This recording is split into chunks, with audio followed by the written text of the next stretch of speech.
I don't know why they stop him, but they try to stop him. Wow. Yeah, but he goes back anyway, and by doing Great so, explanation. he, He's looking at his notes. Hey guys, my name is Dan, and today's reaction is the Fantastic Four 2015 Bitch Meeting Revisited. Now, this is a movie that has been talked about enough about how bad it is. I think we all have heard plenty about it at this point. It's why I feel like there is a reboot coming. I don't know if I read that somewhere, if I'm just making that up in my head. I do remember one of the characters being in the Doctor Strange movie, which was awesome, but I'm very curious to see if he has any sort of second thoughts on this pitch meeting, because, you know, things can change your mind, you know, when you record it, during recording and then after recording, so I'm curious to see if anything's changed there. And I'm also very, very curious to see what sort of stuff I can learn from him in this video.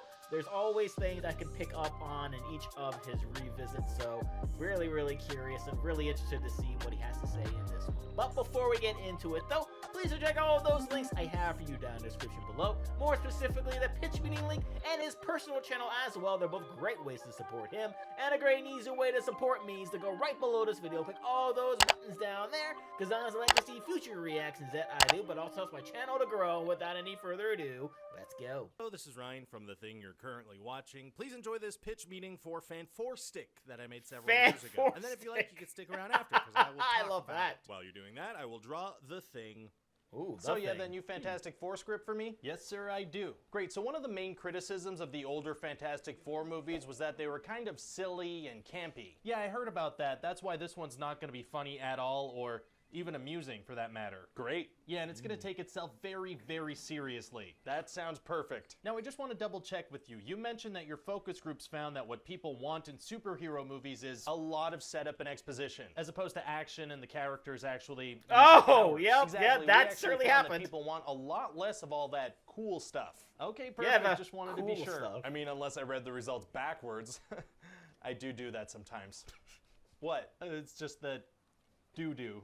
Oh my god, did I say doo-doo? You said doo-doo. I didn't even realize. I mean, that's why we pay you a bunch of money, right? You're good with the words? Yeah, I'm good at The word words. stuff. You are. So tell me about the script. Yeah, well, like I was saying, it's mostly setup and exposition. Perfect. So we start with Reed Richards as a kid. Oh, going way back. What do we establish there? Basically that he is smart and has a friend named Ben. Do we really have to show him as a child to explain that? Yeah, well, it's an origin story, so we have to have them as kids. Do we? Well, they did it in Batman Begins. Oh, that's a good movie. Okay, I'm sold. So when he's a kid, he builds stuff in his garage with technology from the time. Right. So like Nintendo 64s. He has this big, old, clunky computer like people used back then. So this takes place in the 90s. 2007. Oh, so him and his friend Ben work on I still have my 64, but why is it prominently featured? Interdimensional travel machine every day for 7 years. And you're sure we have to show them as kids, because that's like a whole set of actors we have to hire. Origin story, our hands are tied. Okay. I So mean, anyway, at a high school not every origin story has kids. science fair, they present this device they made that can make objects disappear and reappear. Wow, people must be amazed. Literally nobody is, and their teacher fails them. Why? He assumes it's magic. He just fails them without looking into magic further. Yeah, exactly. apparently so. But a scientist from like a secret organization sees it, and he thinks it's cool. What's a scientist from a secret organization doing at a high school science fair? We're not gonna really explain that. He's just there. Fair enough. So the scientist and his adopted daughter, Sue, offer Reed a full scholarship to this institute, or maybe it's a school. It's not going to be really clear. Like, Reed's not going to study. What about Ben? What about Ben? You said he's been working with Reed every day for 7 years on this device. Doesn't he get a scholarship? No, well, he's the muscle. Okay, but working on it for so long, he must have a really intimate understanding. You'd think of so. how he's the muscle. Right, but he must have a lot of knowledge. He's got a lot of muscle. Oh, okay, muscle. So he doesn't Got know. it. No, and then the science guy manipulates his own son Johnny into working at the school too. He manipulates him. Yeah, he takes his car away and he's like, if you want your car back, you need to come do science with Papa. And what's Johnny's deal? Like, why did they need him at the institute? Is he super smart? We mentioned that he assembled a car. Haven't a lot of people done that, like as a hobby? Probably. Yeah. So what makes him so like special mechanics? that he gets to work there? It's mostly nepotism. Mostly nepotism. Okay, that's what I thought. So Fair anyway, enough. then they all work with a cynical guy named Victor Von Doom on a giant version of the interdimensional travel thing. What's that process like? It's gonna be like a really, really long montage with some technical jargon thrown in. How long we talking? Longer than you'd think, and then suddenly out of nowhere it's done and they send a monkey to an alternate dimension. And it goes wrong? Nope, goes perfectly fine first try. Wow, no conflicts. No, and so then the government's like, let's contact NASA and get some astronauts. Makes sense. It does, but the main characters don't agree with that plan. Why? Well, they want to go themselves so they can be famous. That's their reason? Yeah, so they get drunk and they go. They go? The government has a new device to travel through dimensions and they don't put any extra security? Apparently not. Reed even calls Ben to tag along. Oh, Ben, he's still in this movie? Now he is. We're gonna leave him out of it for like a really long time. Interesting. So then they're in this other dimension and they immediately touch some green stuff and everything explodes and Victor falls into it. Wow. Yeah, and Johnny's pod fills up with fire so he gets fire powers, and Ben's pod fills up with rocks so he gets rock powers, and then Reed and Sue get other powers. Their powers aren't related to how the accident happened? Nope. No, not really. Okay, so now everybody has powers. Yeah, and so this is when stuff's gonna start getting really intense. See, wait, gotta stop you. How much time are we at? Like in terms of runtime? Yeah, I don't know, like an hour and a half? And what's this next part of the movie about? Well, it'd be them adapting to their new powers and all the craziness that goes with that.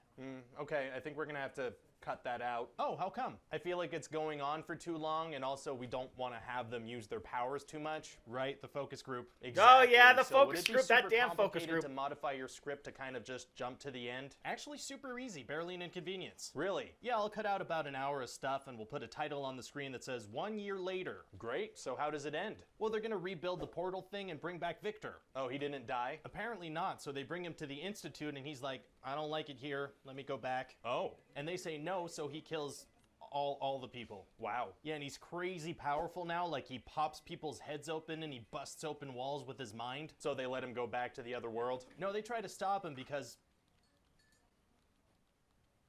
I don't know why they stop him, but they try to stop him. Wow. Yeah, but he goes back anyway, and by doing so, he,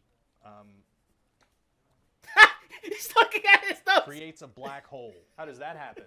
I don't know, science. So then the Fantastic Four go to the dimension to fight him. Why doesn't he just pop their heads like everyone else? Certainly better than the other one. I don't know, he decides to not use those moves on them or something. That's convenient. Very convenient. So they take turns punching him and it doesn't really work. Oh no. So they regroup and they're like, we need to work together now. Wow. And so they kind of take turns punching him and it works now. And that's it? Yeah, they punch him into an energy thing and he like disintegrates and then that's it. Wow. What do you think? Well, it's a ton of setup paid off by very little action, so according to our focus groups, we got a hit. And what's awesome is that if we really do have a hit, we'll be able to keep these characters out of Marvel's hands for like a really long time. Fantastic. Oh. Yeah, nope, yep. There you go. There you have it. That is the thing that is growing on my back and screams for me to kill it. Some people pointed out to me that in my past couple of revisited episodes, my microphone was just completely backwards. So I want to say thank you, and I want to say, hey, look, I can't be expected to know basic things. All right, so that was the pitch meeting for Fan 4 Stick. That was the 9th pitch meeting I ever made. That is a calmer, thinner me talking to a calmer, thinner me. That's right, I've seen the comments pointing out the fact that I've gained a few pounds over the past couple of years. That's a weird observation. You know what? What I bet you didn't know is that I have a medical condition. It's a pretty serious thing where I enjoy the taste of chocolate and then eat it. Bet you feel pretty bad about bringing that up now. I thought that maybe I'd try something a little different for this revisited episode. I'm often saying in these things that, you know, my delivery on the older ones is a bit slower. I would have sped things up. So I actually went back into my Google Docs and found the script that I wrote for this pitch meeting way back in the day. We're talking mid-2010s. And I thought maybe for today's revisited, I would just quickly go through a couple of things and find some spots that I would trim today to put some words to the words. Now, I have to warn you, in terms of entertainment level, what you're about to witness, a writer editing a Google Doc, this is right up there with, you know... Ooh, yeah. Bring it to me. White noise soundtracks. I'm in. So here goes that. Will it be interesting? No. Here it is. To me it will. Google Doc. Just as a side note, this is how I write my scripts when I'm just recording by myself, because when I'm recording, I'm reading off my phone, and this just makes it easier for me. But when I'm collaborating with other people, then I do like more standard formatting, because that's universal and everybody can understand that. Okay. That's just a little tidbit. So here's something. I would say that this section is trimmable. I still like the idea of producer guy misunderstanding a focus group and completely sabotaging a movie because of his misunderstanding. I think I'm just doing that thing where I drive it home past the point where, you know, everyone has already gotten it. You could take all that out. I get that. Exactly the same thing. That too. You don't need all that. Then I would also cut this out because I've already said that. Why do I need to say it twice?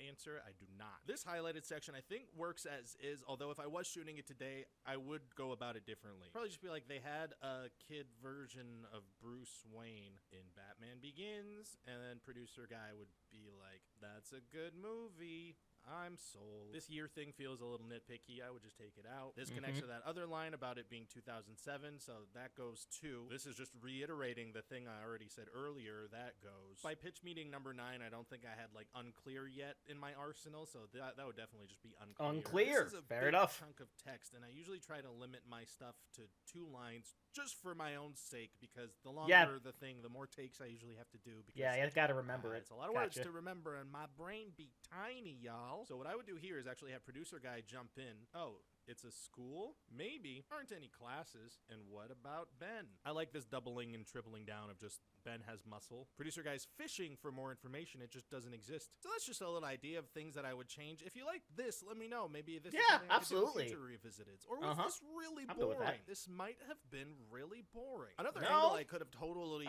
approached this entire pitch meeting, it would be leaning into the studio interference that kind of famously happened on this movie. I don't know all the details, but this movie was chopped up and reshot with famously bad wigs for the reshoots. So an alternate angle for this pitch meeting could have been the writer presenting decent sounding ideas and the producer just chopping them down. This movie came out in 2015, so, you know, they're working on it for a few years before that, and it kind of feels like the studio executives and producers wanted this to be like Marvel but gritty, you know? Trying to do like a Batman Begins, Dark Knight gritty reboot thing and have an alternative. Maybe you'd have like the kind of brighter Marvel movies at Marvel Studios, and then Fox could make their Marvel movies with the characters that they still owned, but have them be dark, and that would be like another offering. And that just missed the mark on all accounts. It commits the worst sin that you can when you are a superhero movie, and it's boring. I'm very tired of the overly CGI energy beam fights of the MCU, but I still would take that over watching grumpy people do science in the dark for 90 minutes. All right, question time. Did you ever decide to start a new and otherwise finished pitch meeting upon seeing the final product and just not being happy with how it turned out? It's never gotten to that point because I do know pretty quickly if a pitch meeting is going to work or not. I may have mentioned in another one of these videos that when I'm writing these things, I try to come up with like 25 to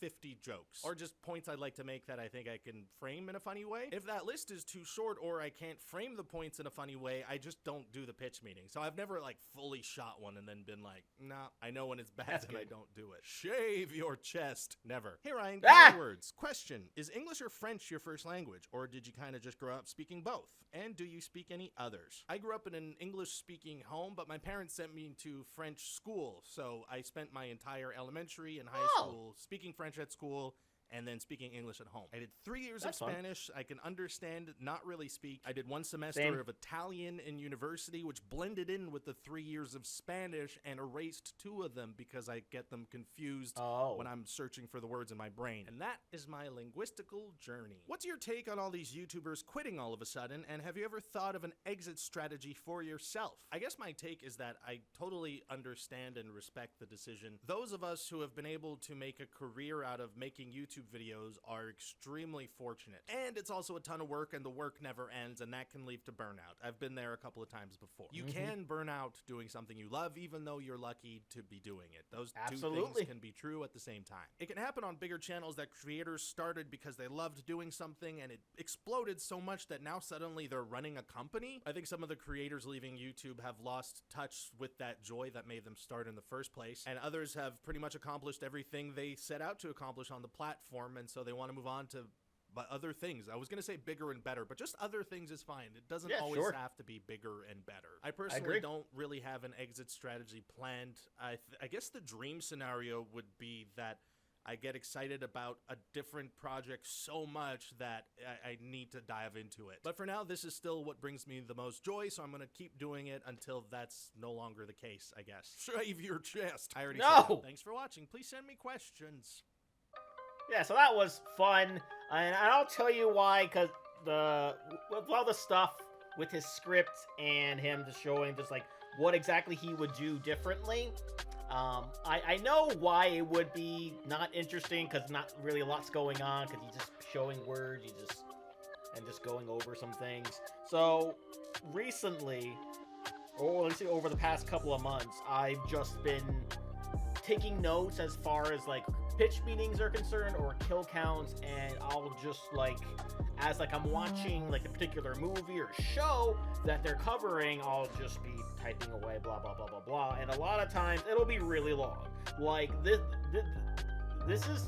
are my notes for the kill count reaction for tomorrow. As you can see, there is a lot of stuff there, so I'm going to have to trim that down to make it, you know, not run on for too long, not me going on my long rants, kind of like what I'm doing now, and trying to make it basically as simple as possible, say the necessary points, and get the best examples for it, and then just move on to the next thing. With this, I just sort of wrote as I was watching, and then like later on, I will sort of trim it down. So that's what I'm going to do in between this reaction and tomorrow's reaction. We're gonna trim it down a little bit, make it look extra good, make it sound much better than it does right now, and something that hopefully that will come across while we are recording this, and you can see this tomorrow.